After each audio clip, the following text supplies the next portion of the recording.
Why some Yoruba believe they are Israelites. For centuries, the Yoruba knew exactly who they were.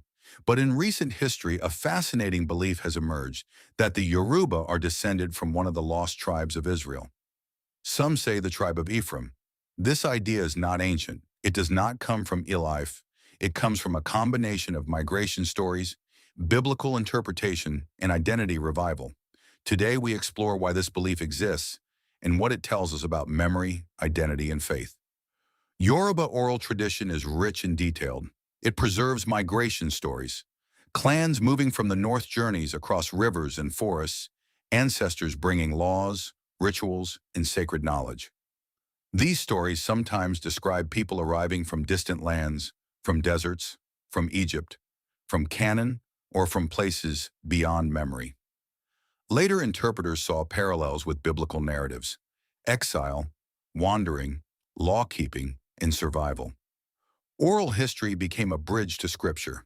During the 14th and 20th centuries, Christian and Jewish teachings entered West Africa more widely. Missionaries, travelers, and scholars shared biblical stories. For Yoruba communities, these stories resonated. They reflected their exile and survival. They mirrored Yoruba moral codes. They provided frameworks for their justice and law. Gradually, some groups began identifying their ancestors with the Israelites. Belief was reinforced by ritual similarities, such as circumcision, cleansing after menstrual cycle naming traditions, priestly and kingly cleansing, 40 days of abstinence moral codes that resembled and looked exactly like biblical laws, and in fact it is. Identity is not just history, it is power, dignity, and belonging.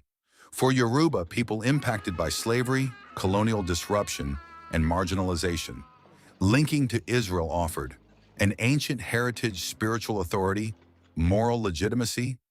Claiming Israelite ancestry is a cultural as much as a belief.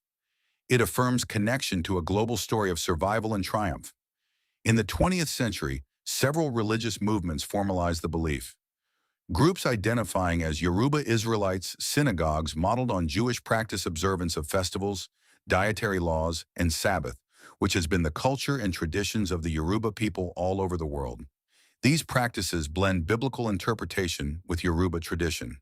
They are historically Israelite in the strict sense. They are culturally and spiritually significant.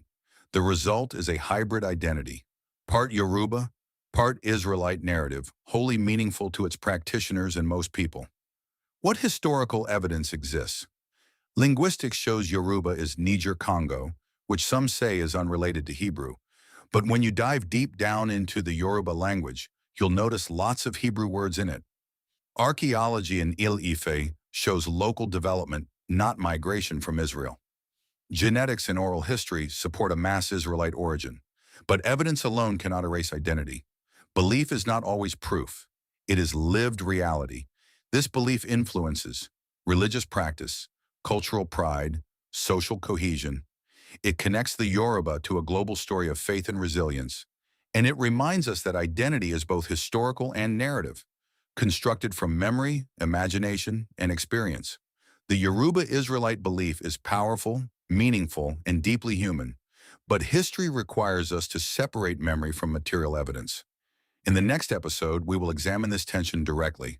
History versus belief.